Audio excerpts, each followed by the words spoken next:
it is defined as in the classical expression.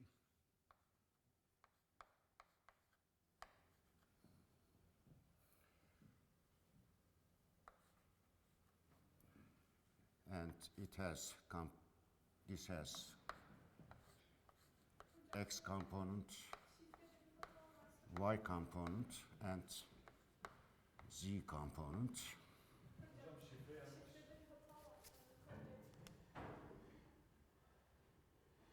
Şurası bir olan B'yi deneyin.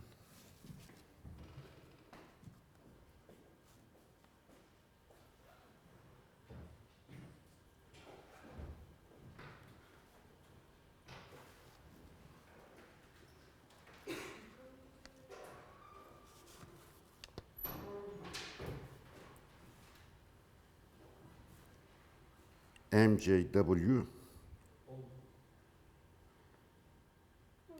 HB or BV? B, okay.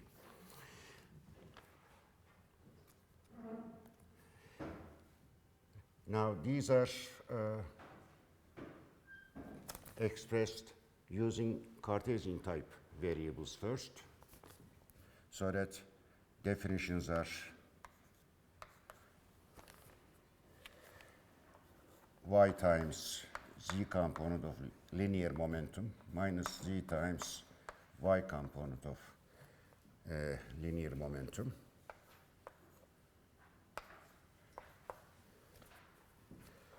Y component is z times px minus x times pz. Finally, z component is x times py minus y times px.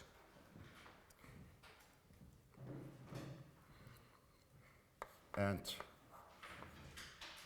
truth component of the linear momentum is minus I times h bar times partial derivative with respect to q, with q, x or y or z.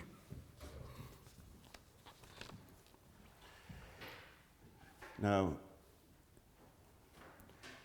in the next step, these expressions are converted into spherical polar variables.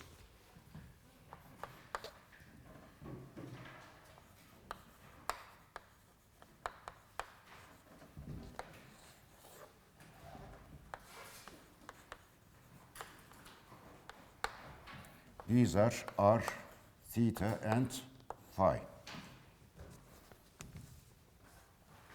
The conversion is done using rules of calculus about transforming partial derivatives from Cartesian type into spherical polar type. The results are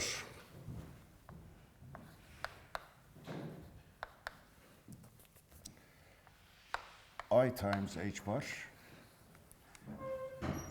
sine phi plus cotangent theta cosine phi times partial derivative with respect to phi. This is the x component. Similarly, y component is minus I times h bar times cosine phi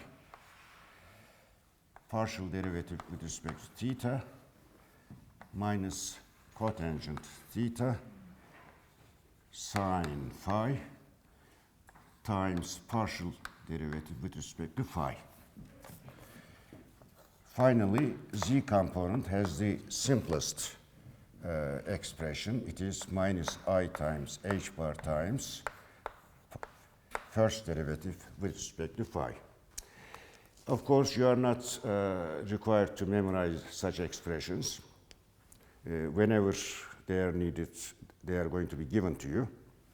But the reason I have written them on the board is, even though there are three variables, r, theta, and phi, you see that these expressions do not contain r variable. They contain only how many variables? Two variables. What are they? Angles.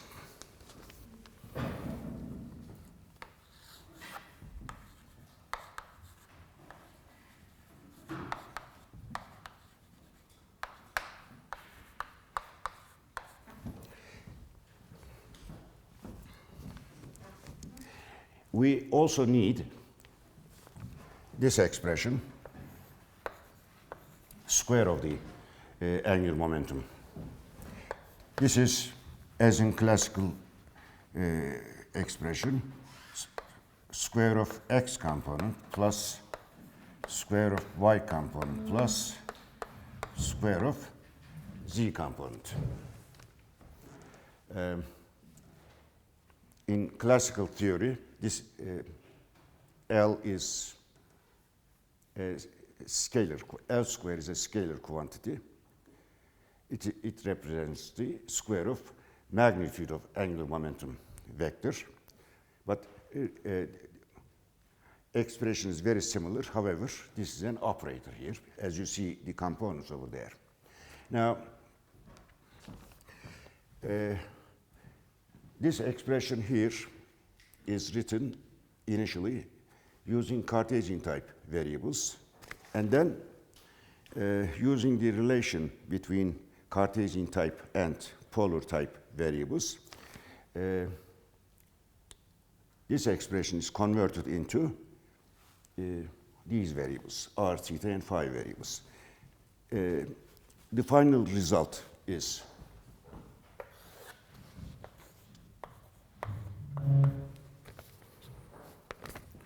minus h bar square times second derivative with respect to theta plus cotangent theta times first derivative with respect to theta.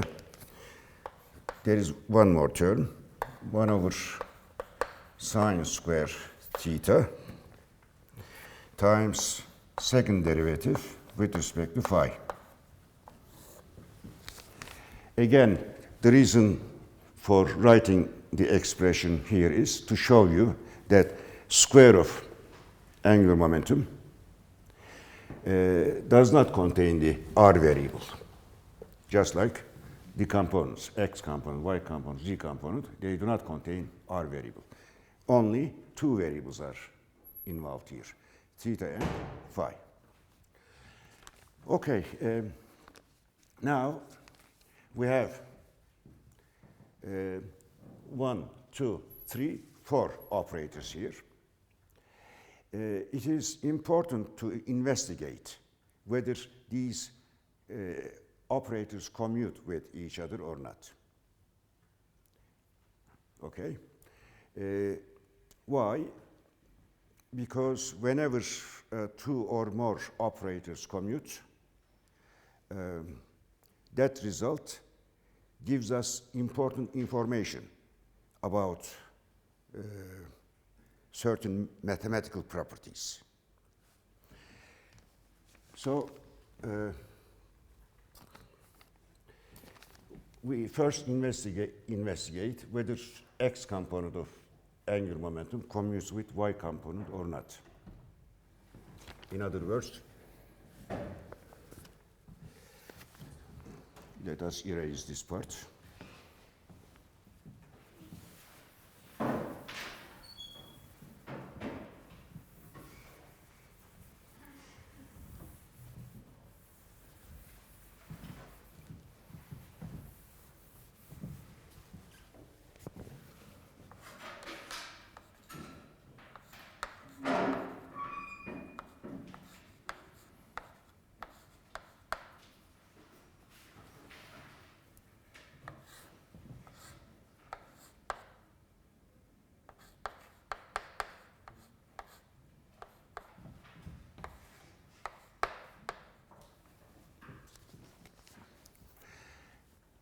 This is the commutator of two operators. One of them is x component, the other is y component. If this,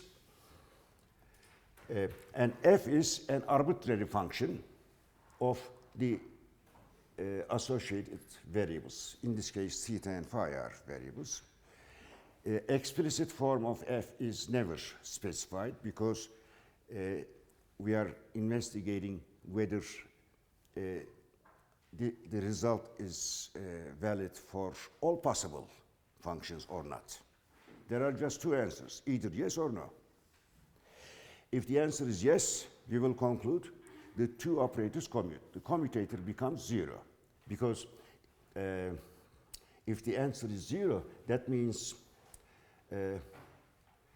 applying the expression inside parentheses to any function f gives 0, and then you would say the order of the operators do not make any difference.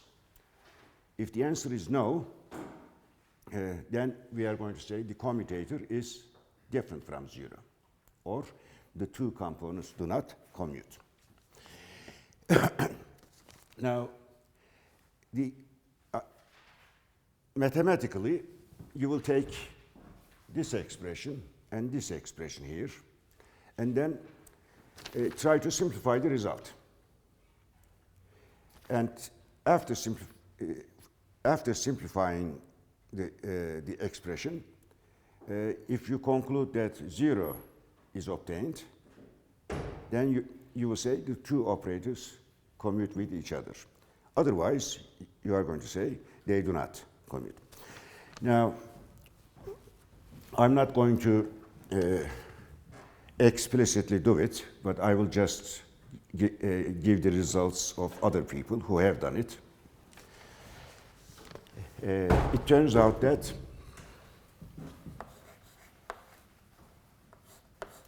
the answer is no. The x component and y component do not commute. Then we ask whether x component and z component commute or not. And it turns out that they also do not commute. So x component does not commute with y or z component. Then the final question is whether y component commutes with z component or not. And it is found that y component also does not commute with z component. So, final result is this. X component, y component, and z component of angular momentum operator do not commute with each other.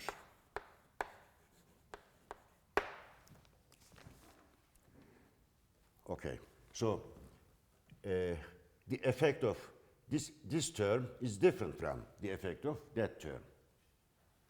That's what it means. The order is important. Then we ask whether x component commutes with this expression or not. This is the square of angular momentum operator. So the procedure is, instead of Ly in this expression, put L square here, and then simplify the result. It turns out that the result is 0. In other words, x component of angular momentum operator commutes with this square. We repeat this with y component. It turns out y component also commutes with L square, and finally, z component also commutes with L square. So the summary, Lx, Ly, and Lz all commute.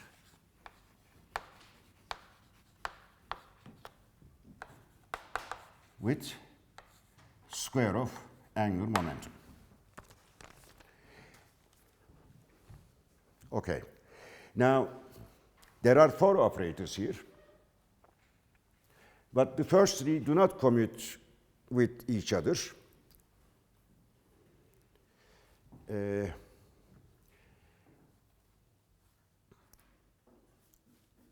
On the other hand, each one of these commute with L square. So, taking L square as the main operator, we can select one more operator from this set so that we are going to have two commuting operators. We may select either x component or y component or z component together with L square. Which one we select doesn't matter. However, conventionally, people are used to selecting the z component instead of x or y component together with L square. So we have a z component and L square are conventionally selected as two commuting operators.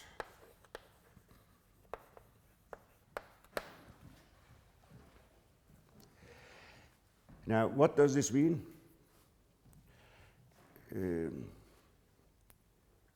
The general principle is whenever you have two operators which commute with each other, they have the same set of eigenfunctions. So, if you find eigenfunctions of L square, we also know, we are sure, that those eigenfunctions of L square are also going to be eigenfunctions of Lz. That's the significance of why we are looking for commuting set of operators.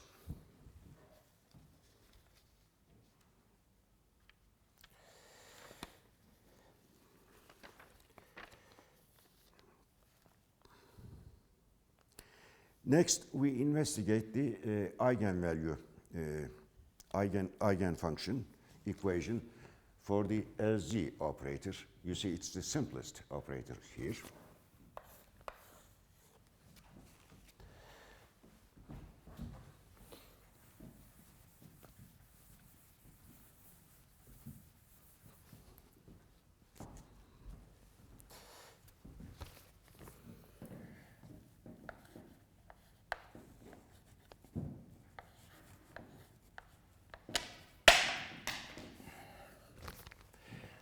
I will use this symbol for the function. I have selected it because it resembles the variable phi. This is the lowercase letter in Greek. This is the uppercase, capital, for the same. So the capital symbol is a function of this variable here because Lz contains it. The eigenvalue equation, let us call the eigenvalue the symbol Lz.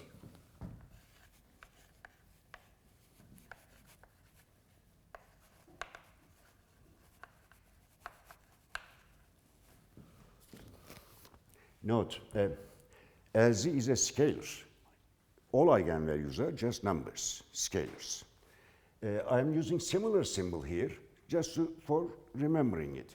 But you have to remember that any symbol with a hat on top of it means an operator. So this symbol means this operator, minus I times h bar times partial derivative with respect to phi. Whereas this Lz is just a scalar.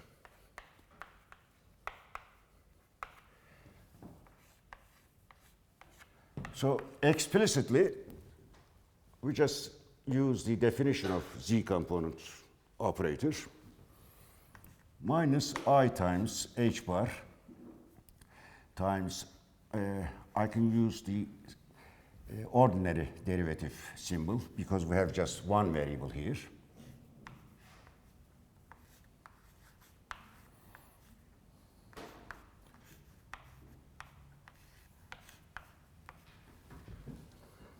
So this is a first order differential equation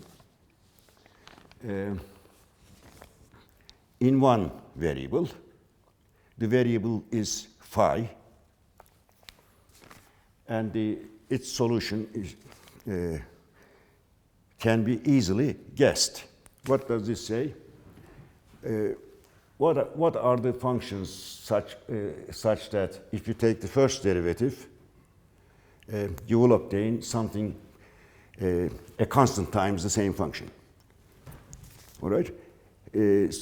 Such functions are always exponential functions. The only function whose first derivative is proportional to itself is exponential function. E to the variable times a constant. So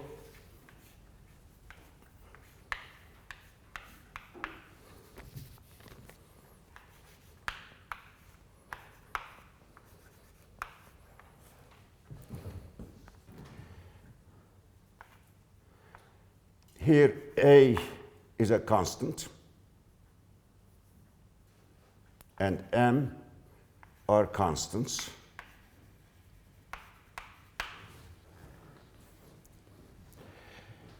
Variable is phi. This symbol I is the complex number, which is square root of -1.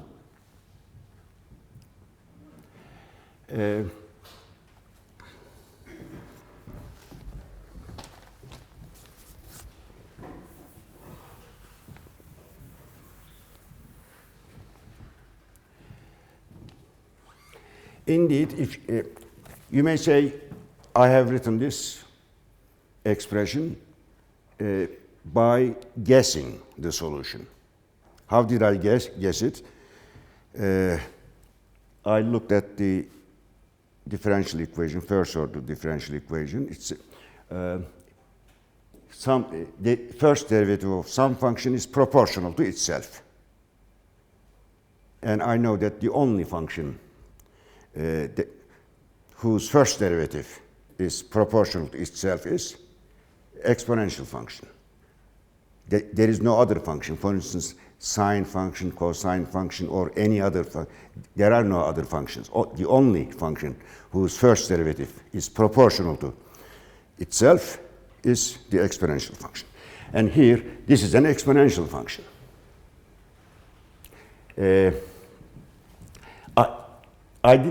I did not define m. In other words, I did not give a separate symbol for I times m because I know the final result. M is a real number. And knowing that, I have, on the other hand, the function is complex valued. So if m is real, phi is, of course, real. Because it is multiplied with I, this function has a complex value. Now, if you substitute, what is the first derivative of this? A times I times m.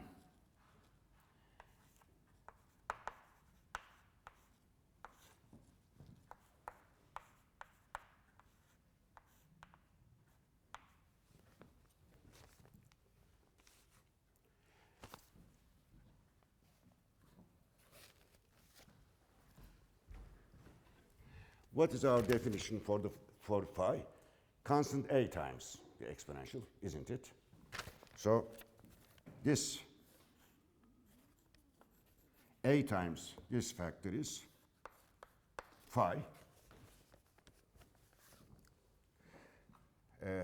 So we have minus I times h bar. Let us simplify. I times minus I. Here you see this is phi, but there are numbers here. One is I, the other is m. What is I times minus I? Plus 1. So we have h bar times m times phi equals Lz times phi. What do you conclude? For the eigenvalue Lz in terms of m,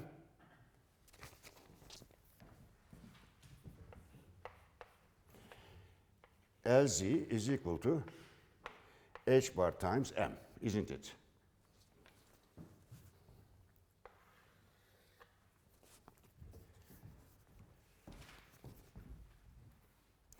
Now, we investigate which numbers are physically possible for the m number.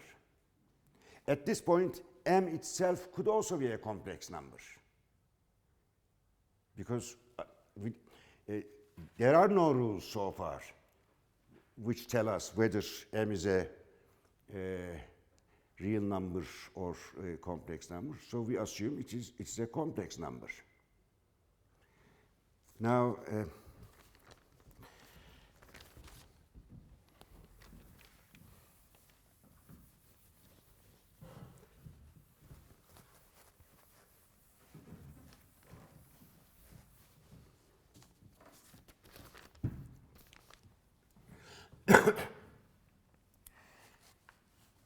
this variable phi is the phi variable in spherical polar type variables. What is the full range of phi? Do you remember? It's an angle from 0 to 2 pi.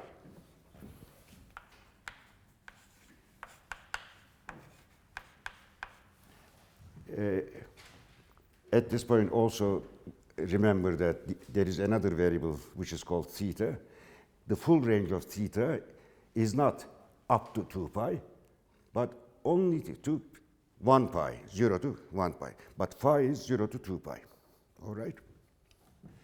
So definition of phi was, if this is x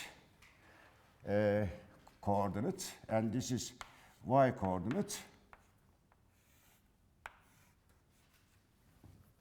z is perpendicular. This is phi.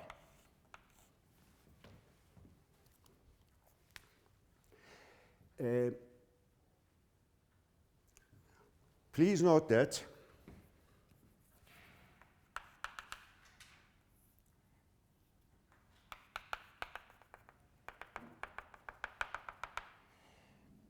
if you take any phi value at this point and add to it 360 degrees, which means this. Phi, if you replace phi with phi plus 2 pi, are these two numbers same or different? For example, take phi equals 0. Is 0 same as 2 pi? No. They are different numbers. The variable has different values. The variable is phi. On the other hand, now we are concentrating on the physics, the physical reality. Say this point, phi has 0 value. That point. Physically, phi equals 0 represents the same physical point as phi equals 2 pi.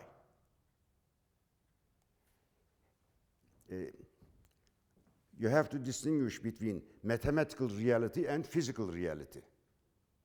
Mathematically, phi has two different values. One is 0, the other is 2 pi. But physically, it is the same point in physical space.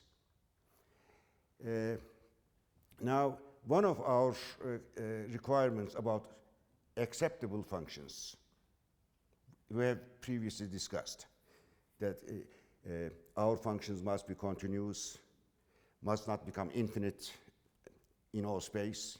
And there was also one more condition, very important. Our functions must be single-valued.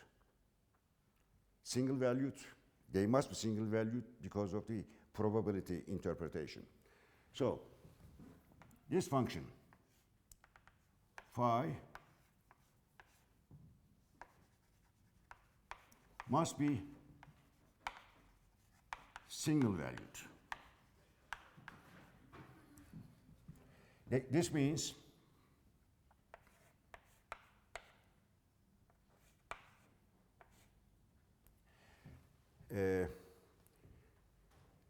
numerical value of our function at any given value of phi, and I'm using phi equals 0,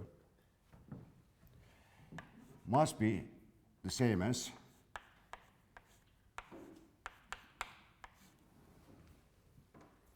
here. Instead of using, you may use this requirement for any value of phi. Instead of 0, you may just put phi here, symbol, and then here phi plus 2 pi. Those 2 points are the same physically. Therefore, function values must be same because of the single valuedness property. Our function, to apply that condition, numerical value of a here is not important. So I just take this part, the function part. E to the I times m times 0. What is it? If you put phi equals 0 to this expression, e to the exponential, e to the 0, what is it? 1. This is 1. This part, e to the I times m times 2 pi. Now, for the complex exponential, e to the I times theta, for example, where theta is a real number, this is cosine theta plus I times sine theta. Definition of the complex exponential. Now we are asking which values for m will satisfy e to the this thing equal to 1. All right? Then you may just look at this expression. Theta is m times 2 pi. 1 is a real number here. So this part must be 0 for the selected m values, because this part makes it complex valued. So it is clear, and this is a multiple of 2 pi. We know that sine function becomes 0 at any multiple of pi. Therefore, the only values for m are integers, so that this part will become 0. And whenever m is an integer times 2 pi, the cosine part will always become plus 1, isn't it? Therefore,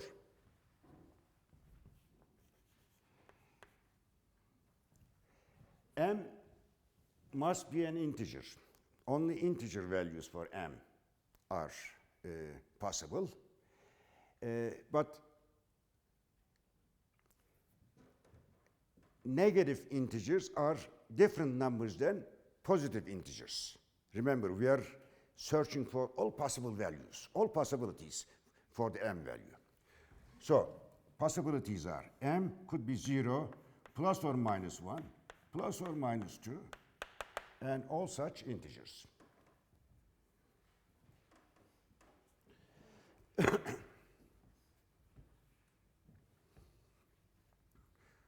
Fine. I will write the eigenvalue here.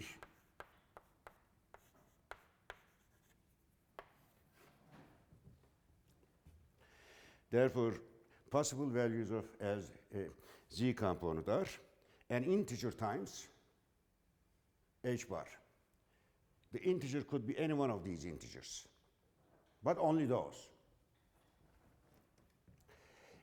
Before continuing, let us switch to classical picture of angular momentum. Angular momentum is a vector, right? And it has components. And one of the components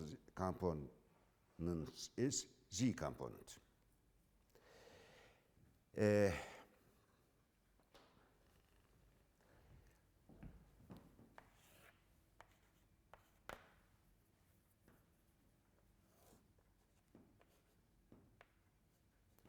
This is the classical angular momentum vector. What is the definition of z component? You drop a perpendicular to the z-axis, and it is this length, which is by definition z component of it. Now let us ask, is there any limitation about numerical values of z component classically? Imagine the length of the angular momentum vector is fixed, say. Classically, is it possible for the orientation of the angular momentum to be any value? In other words, just rotate the tip of this angular momentum around, keeping this point fixed. Classically, there are no restrictions about the orientation of the angular momentum vector. And that means you may change the orientation by any value you like in a continuous manner. For example, if you rotate it this way, what is it, clockwise, what will happen to the z component? It will decrease. But in what manner? It will decrease continuously, because we may rotate this vector in a continuous manner classically. But look at here. Which numbers are available? It must, the z component, this is the quantum mechanical result for the numerical values of z component of angular momentum. Which numbers are available? It can be 0, it can be plus or minus h bar, it can be plus or minus 2 times h bar.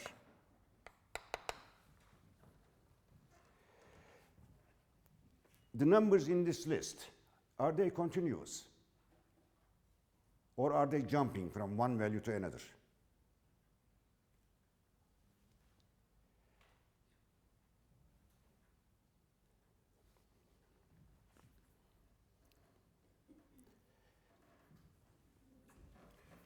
If you take one value 0, the other is plus h bar. Mathematically, are there other numbers between 0 and h bar? Yes. Therefore, these numbers are jumping from one value to another value. They are not continuous. So this is one difference between classical picture and the quantum picture. Classically, this numerical value of this z can have any value.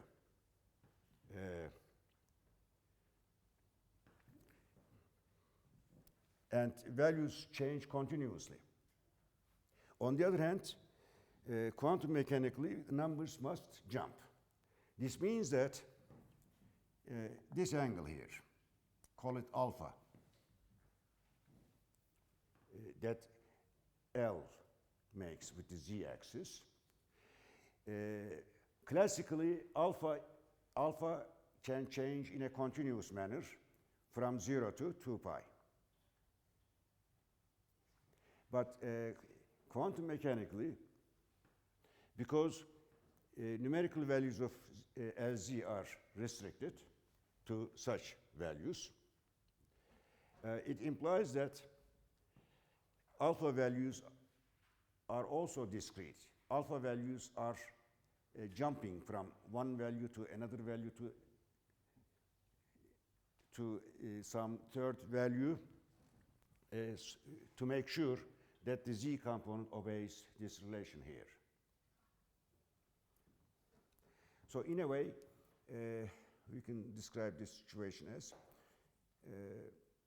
quantum mechanically, the orientation of the angular momentum vector with respect to the z-axis is quantized. It has one orientation, then another, but jumping in the, then like that, and so on. How do we understand it? Because the z component is jumping. But the z component means just, you may picture it like this. If z component is jumping, that means alpha is jumping. That means the orientation is, it is not changing continuously.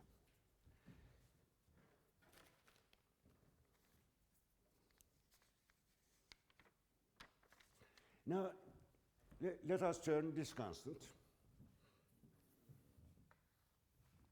This constant is just a constant which multiplies a function. What do we call such constants?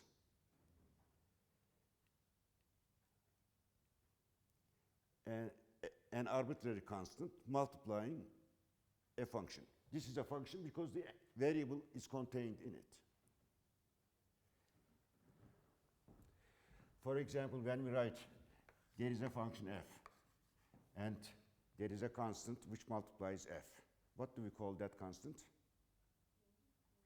Normalization constant. Here, this is f. That one contains the variable, and this is the constant. All right? Don't expect to see n, capital N, in every expression. What is the significance of it? If a constant is multiplying any function, then that overall multiplier is called normalization constant. We fix the value of this constant using the normalization condition.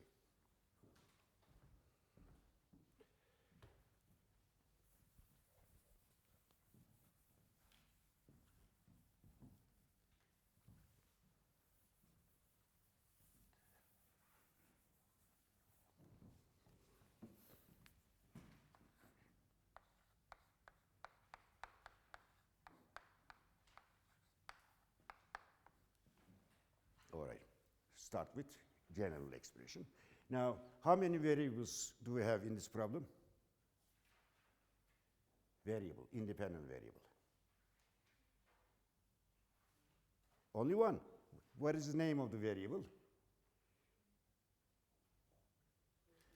We have been discussing it all. Come on.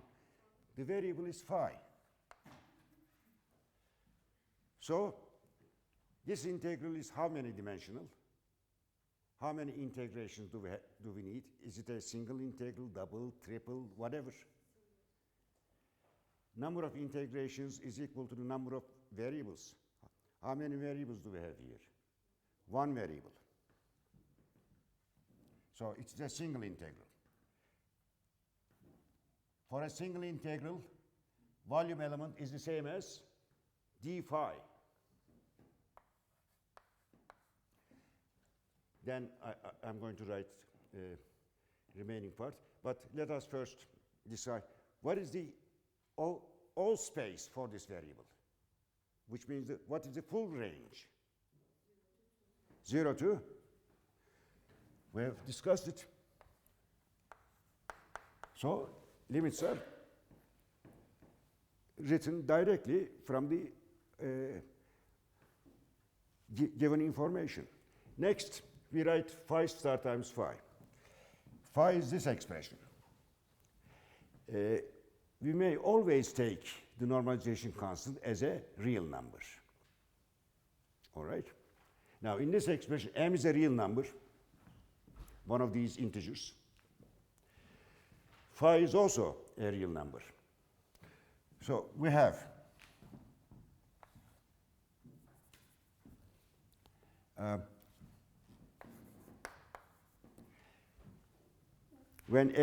if A is real, then its complex conjugate is also same as itself. So I can write square here. Then I need complex conjugate e to the minus I times m phi times e to the plus I times m phi. This is complex conjugate of that one. Before doing the integration, we simplify this expression using property of exponential. Here you see minus I times m times phi. This is plus I times m times phi. Property of exponential is you may add up the exponents. When you add the exponents, what do you get? What is this plus that?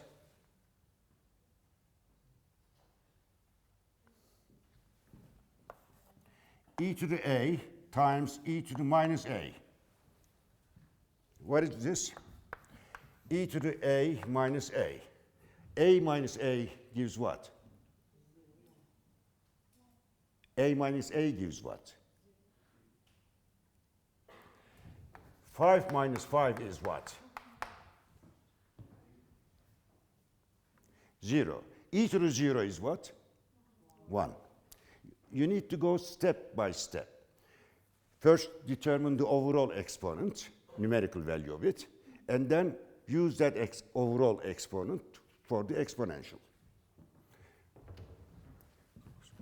So this is the same as that one except for the sign. So it is 0, then e to the 0 is 1.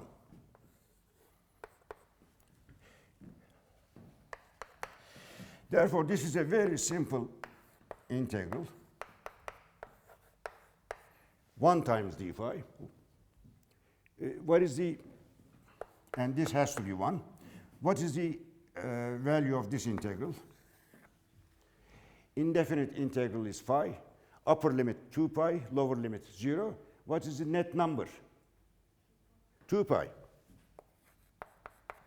So a squared times 2 pi equals 1, which means a is 1 over square root of 2 pi, plus or minus.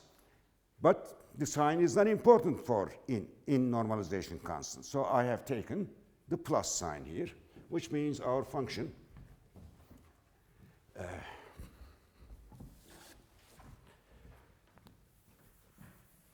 the eigenfunctions are normalized eigenfunctions. 1 over square root of 2 pi times e to the I times m times phi. These are the functions.